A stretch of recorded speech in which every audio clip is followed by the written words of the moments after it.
Olá! E como semana passada nós fomos para a França, essa semana nós vamos voltar para o Brasil para falar sobre uma artista plástica que divide opiniões sobre suas pinturas.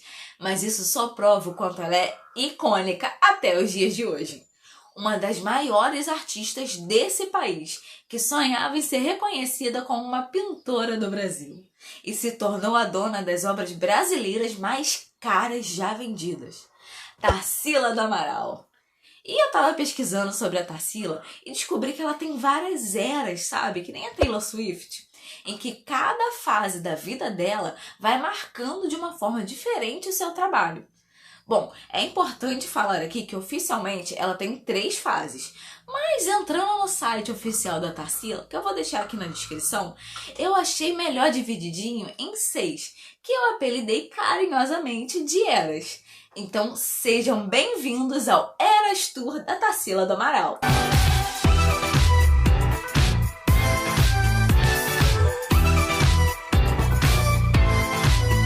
Tarsila de Aguiar do Amaral nasceu em Capivari, São Paulo, em 1º de setembro de 1886. Ela nasceu em uma família rica de fazendeiros e latifundiários que cultivavam café, 2 anos antes do fim da escravidão no Brasil.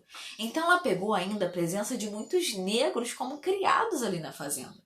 Mas também teve uma infância em que a natureza era muito presente. Muitas brincadeiras ao ar livre, muito mato, e tudo isso foi muito refletido nas obras dela mais pra frente. E ela teve a sorte de nascer em uma família que, além de rica, também incentivava muitos estudos, porque na época não era comum as mulheres serem incentivadas a estudar e ter uma carreira profissional. Sendo assim, ela recebeu o melhor da educação na época. Foi ministrada por professores franceses e teve acesso à cultura e à arte desde muito nova. Aprendeu piano, a língua francesa e frequentou colégios da elite paulistana, como o Colégio de Freiras e também o Colégio Sion em São Paulo.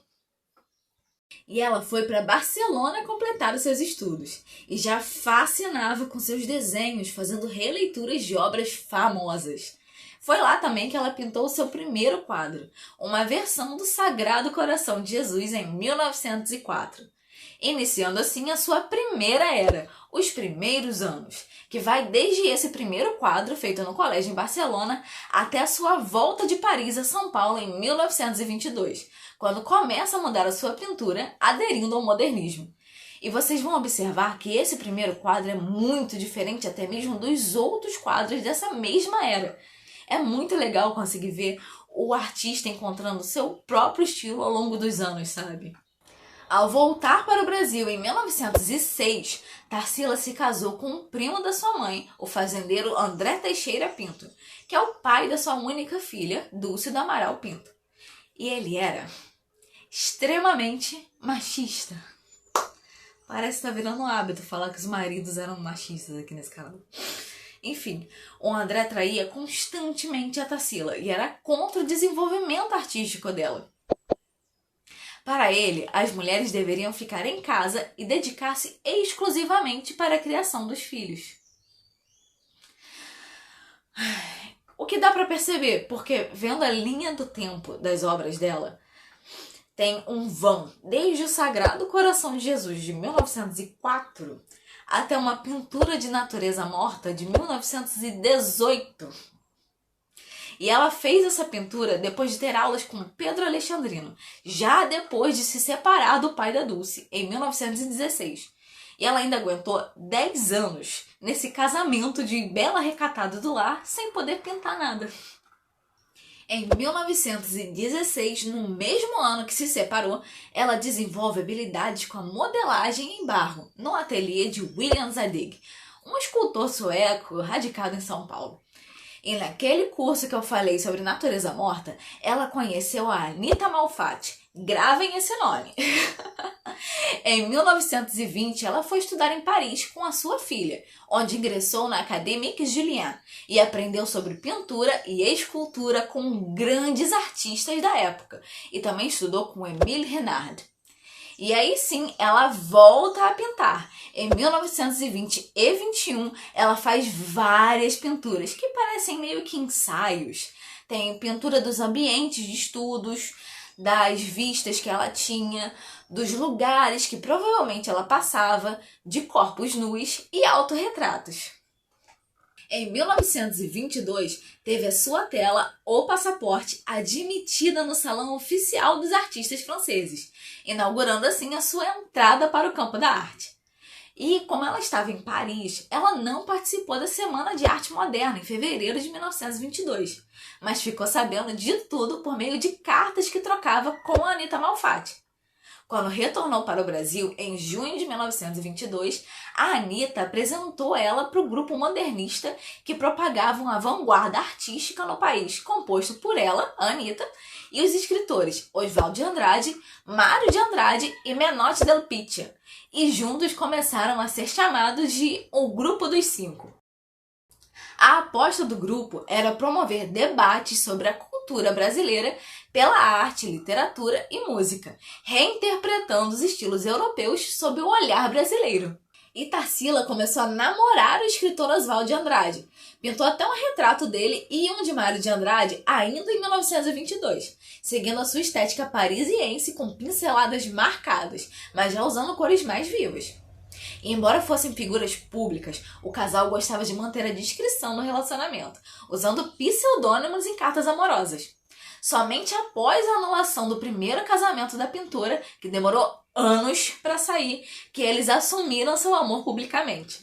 E só para fechar a primeira era, em 1923, já em contato com o modernismo e com o cubismo, ela faz novamente um autorretrato, intitulado Manteau Rouge, traduzindo assim casaco vermelho, que mostra um rosto já mais anguloso, um traço mais delimitado, e esta pintura é entendida como o passaporte para o seu ingresso definitivo no ambiente da pintura moderna. Ou seja, ela acertou em cheio com Manteau Rouge. E assim começa a sua segunda era, o início do cubismo em 1923. E nesse ano, Tarsila encontra-se em Paris, acompanhada de seu namorado Oswald de Andrade. E eles conheceram o poeta franco-suíço Blaise Cendrain, que apresentou toda a intelectualidade parisiense para eles. Foi então que ela estudou com o mestre cubista Fernand Léger, que em 1920 predominava em sua obra a figura humana enquadrada por elementos industriais. E eu achei uma pintura dele, A Mulher com Livro, feita em 1923, que lembra bastante as figuras humanas da Tarsila. O formato do rosto, as mãos grandes. Quando Tarsila mostrou a ele a tela A Negra, Léger ficou entusiasmado e até chamou outros alunos para ver o quadro. A figura da negra tinha muita ligação com a infância da Tarsila, porque essas negras eram geralmente filhas de escravos que tomavam conta das crianças e algumas vezes serviam até de amas de leite. E ela conta que fez essa obra baseado no que ela lembrava de uma das criadas que tinha na fazenda, de quando ela tinha uns 5, 6 anos. Com essa tela, Tarsila entrou para a história da arte moderna brasileira. Animada com seu estilo recém-desenvolvido e sentindo-se cada vez mais nacionalista, ela escreveu para sua família em abril de 1923. Me sinto cada vez mais brasileira. Quero ser a pintora do meu país. Como sou grata por ter passado toda a minha infância na fazenda. As memórias desses tempos tornaram-se preciosas para mim. Eu quero, na arte, ser a garotinha de São Bernardo, brincando com as bonecas de palha, como na última foto que estou trabalhando. Não pense que esta tendência é vista negativamente aqui. Pelo contrário, o que eles querem aqui é que cada um traga a contribuição do seu próprio país. Isso explica o sucesso do balé russo, dos gráficos japoneses e da música negra. Paris estava farta da arte parisiense. A artista estudou também com outros mestres cubistas, como André Lhote, que pesquisando eu achei esse quadro aí de uma família comendo à mesa que foi vendido em 2018 por 87.500 euros no leilão. E também André Glazes, que tem umas obras muito maneiras. Olhando para elas, eu sinto como se eu estivesse entrando num universo espelhado em que eu consigo ver a emoção das pessoas. É loucura. E o amigo dela, Sandra, continuou apresentando a Tarsila à elite artística que se encontrava ali na França, como o pintor Pablo Picasso e outros escritores importantes, como Jean Cocteau. E olha aí o primeiro crossover dos meus vídeos. Quem assistiu ao vídeo sobre Edith Piaf sabe que Jean Cocteau escreveu a primeira peça de teatro que a Edith participou. Será que elas chegaram a se conhecer? E o Sandra também apresentou ela a escultores como Brancusi e músicos como Stravinsky e Erik Satie. E ela ficou amiga dos brasileiros que estavam lá, como o compositor Villa-Lobos e o pintor Di Cavalcanti. E Tarsila oferecia almoços bem brasileiros no seu ateliê da França, servindo caipirinha e feijoada. E além de linda, ela se vestia com os melhores costureiros da época, como Paul Poiret e Jean Patou. E falando em moda, ela e Oswald se aproveitavam dela no processo de afirmação como artistas no Brasil e na Europa. E ao mesmo tempo que usaram da roupa para deixar a sua marca, também colaboraram para a definição da estética do movimento modernista. E tem até livro falando sobre isso, o Guarda-Roupa Modernista. E ela tanto usava da moda como aliada no modernismo que em um jantar em homenagem a Santos Dumont vestiu um casaco vermelho e chamou a atenção de todos por sua beleza e elegância. E foi por isso que ela pintou o autorretrato Monteux Rouge em 1923, depois dessa ocasião. E em 1923 também ela fez uma pintura cubista do Rio de Janeiro, que eu achei muito lindinha. Eu tive que compartilhar aqui. E em 1924, ela traz o seu amigo Sandra para conhecer o Brasil. E depois de uma viagem ao Rio de Janeiro no Carnaval e às cidades históricas de Minas Gerais, Tarsila redescobre as cores que gostava na infância, as cores caipiras, dando início assim à terceira era de Tarsila, conhecida como Pau-Brasil. Seus mestres diziam que ela não deveria usar essas cores, mas depois dessa viagem, a pintora que tinha muita personalidade passa a usá-las e também mostra o Brasil rural e urbano em suas telas. Ela diz: encontrei em Minas Gerais as cores que adorava em infância. Ensinaram-me depois que eram feias e caipiras, mas vinguei-me da opressão, passando-as para as minhas telas. O azul puríssimo, o rosa violáceo, o amarelo vivo e o verde cantante. E essas cores tornaram-se uma marca da sua obra, assim como a temática brasileira, com as paisagens rurais e urbanas do nosso país, além da nossa fauna, flora, folclore e do nosso povo. Ela dizia que queria ser a pintora do Brasil. Além do tema e das cores, Tarsila trouxe a técnica do cubismo aprendida em Paris para os seus trabalhos. E temos quadros maravilhosos na era Pau-Brasil, como Carnaval em Madureira, Morro da Favela, o Mamoeiro, a Cuca, que é famosíssimo, e também o Autorretrato 1, que eu acho um dos mais bonitos dela. Ainda desta viagem, a artista fez uma das suas melhores séries de desenhos que inspirou Oswald no livro de poesias intitulado Pau-Brasil e Sandra no livro Feuilles de Route, Le Formose. Em novembro de 1925, Tarsila do Amaral escreveu para o jornalista Joaquim Nojosa, no Recife, algo muito interessante. Meu trabalho tem sido enorme ultimamente. De abril para cá, tem uns 10 quadros novos, quase todos terminados. Já se foi o tempo em que uma paquita sorria na tela com 8 horas de pinceladas. Trabalho hoje com a paciência de Fra Angélico para que o meu quadro seja lindo, limpo, lustroso como um Rose saindo da oficina. Nessa citação, ela dá a entender que agora as suas pinturas não estão mais surgindo rápido nas telas, que ela está sendo mais meticulosa, com um ar até mecânico, para que as suas pinturas saiam perfeitas do jeito que ela quer. E em 1926, Tarsila fez a sua primeira exposição individual em Paris, com uma crítica bem favorável. Nesse ano também, ela se casou com Oswald de Andrade, e depois do casamento, o casal passou longas temporadas na fazenda de Tarsila, onde recebiam seus amigos modernistas. E olha que engraçado, né? A gente acha que essa coisa de shippar o casal, de ficar torcendo por eles e juntar os nomes pra fazer combinação e tal, era coisa de agora, coisa da internet, no máximo anos 2000. Mas naquela época, Mário de Andrade já apelidou o casal de Tarcivaldi.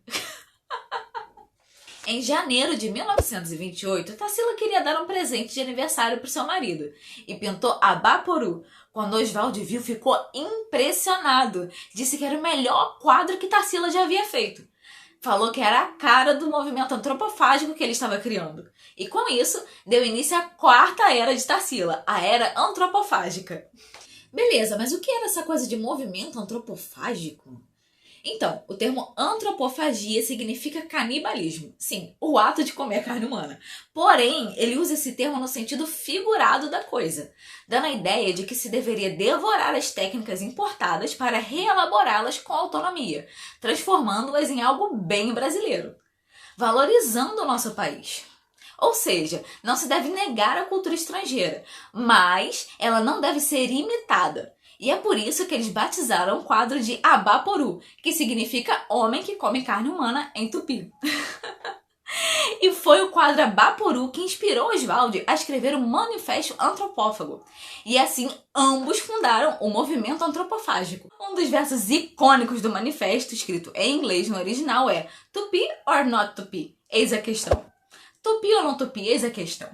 Outros exemplos de quadros dessa fase dita antropofágica são Sol Poente, A Lua, Idílio, A Boneca, Antropofagia, entre outros. Nessa fase, ela usou bichos e paisagens imaginárias, além das cores fortes. Ei, você já deu like no vídeo? Cara, me dá muito trabalho fazer esses vídeos, então vai aqui, ó, aqui embaixo. Clica no botãozinho assim, dá like, aproveita e clica em se inscrever. Clica no sininho também para receber notificação toda vez que sair um vídeo novo. E é isso, agora vamos continuar com o vídeo da Tarsila, né? A artista contou que o Abaporu era fruto de imagens do seu inconsciente e tinha a ver com as histórias que as negras contavam para ela na sua infância.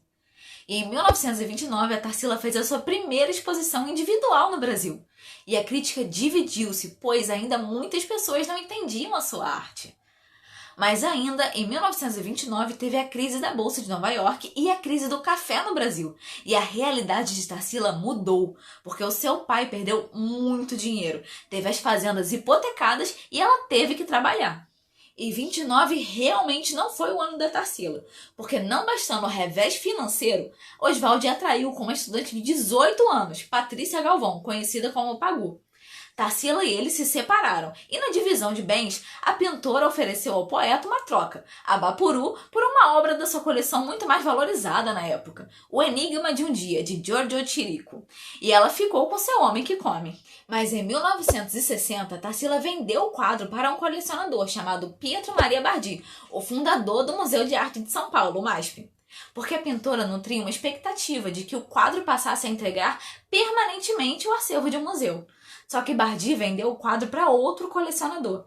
E desde então, o quadro vem batendo recordes de valores de venda em leilões, até chegar em Eduardo Constantini, um empresário argentino que arrematou por 1.350.000 no leilão em 1995.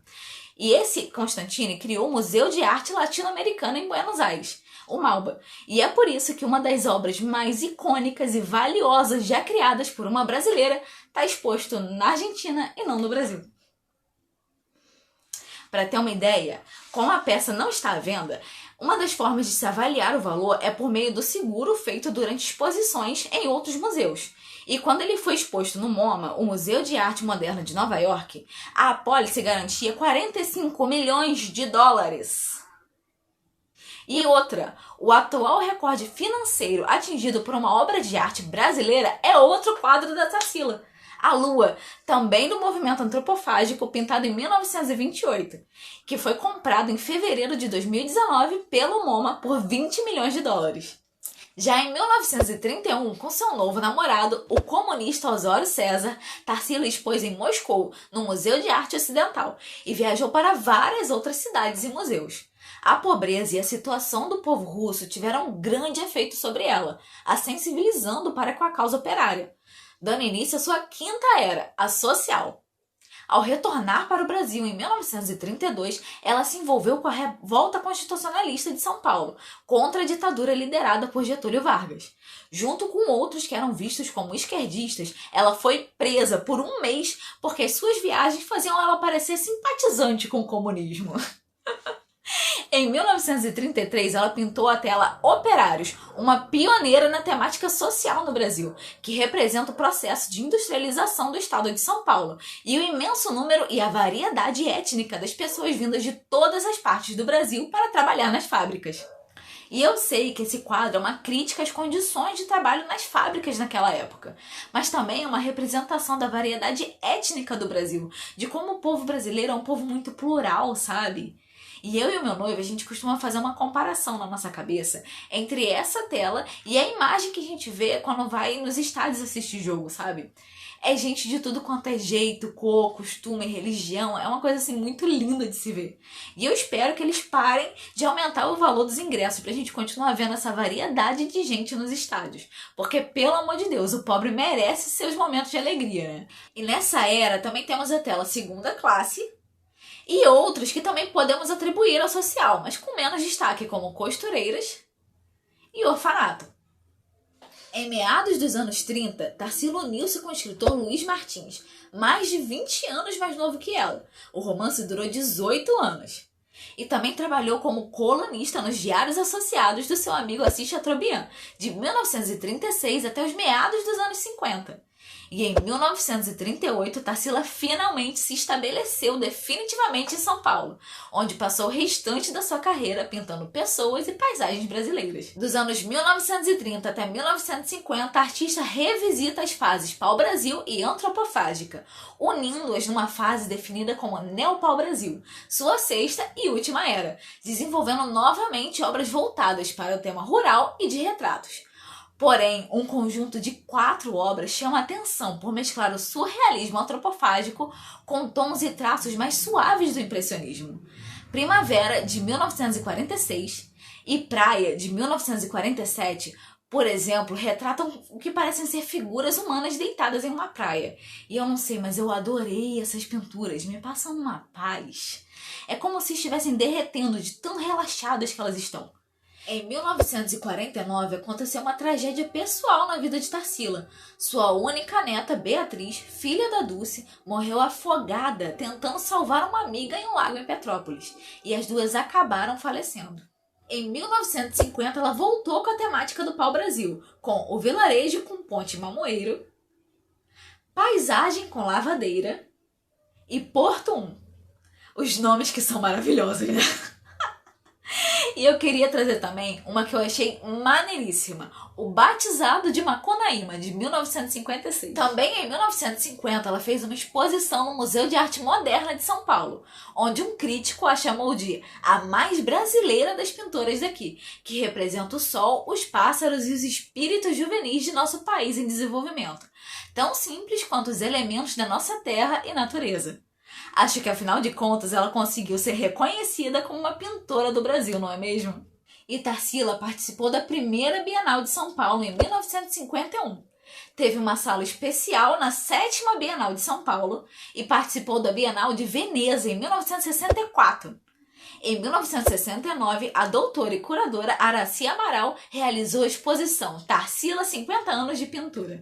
A filha dela, Dulce, faleceu antes dela, em 1966. E a Tarsila veio a falecer em janeiro de 1973, com 86 anos. E além das 230 pinturas, centenas de desenhos, ilustrações, gravuras, murais e 5 esculturas, o legado de Tarsila é seu efeito na direção da arte latino-americana. Tarsila impulsionou o modernismo na América Latina e desenvolveu um estilo único no Brasil. Seguindo seu exemplo, outros artistas latino-americanos foram influenciados a começar a utilizar o tema indígena brasileiro e desenvolver o seu próprio estilo. E só mais uma curiosidade aqui antes de encerrar o vídeo. A Tarsila recebeu uma homenagem da União Astronômica Internacional, que batizou uma cratera em Mercúrio em seu sobrenome, Amaral. E no site da Tarsila, que eu falei lá na abertura do vídeo, tem um roteiro onde estão expostos os quadros dela. Eu descobri que aqui no Museu de Arte Moderna do Rio estão expostas 3 obras dela: Urutu, Anjo e Vendedor de Frutas. E eu já tô doida pra ir lá ver. Mas se você é de São Paulo, você tá com mais sorte que eu, porque a grande maioria das obras dela estão lá. Inclusive Antropofagia, A Negra e Operários. E é isso. Espero que tenham gostado do vídeo e que já tenham dado like, né? Porque assim, pode não parecer, mas me dá um trabalhão fazer os roteiros desses vídeos. Porque eu sou muito cri-cri. Eu gosto de conferir tudo certinho pra não falar nada errado aqui, sabe? Então deixa o like, ok? Mas me fala aí nos comentários qual é a sua obra favorita da Tarsila. Eu tô na dúvida, mas eu gostei muito da Primavera. Com as figuras deitadas, sabe? Me passa uma paz. E se inscreve no canal que toda semana sai um vídeo cheinho de curiosidades sobre o mundo artístico por aqui. E se tiver alguma curiosidade que queira que eu pesquise, é só colocar nos comentários também que eu faça um vídeo sobre. É isso, um beijão e até o próximo vídeo.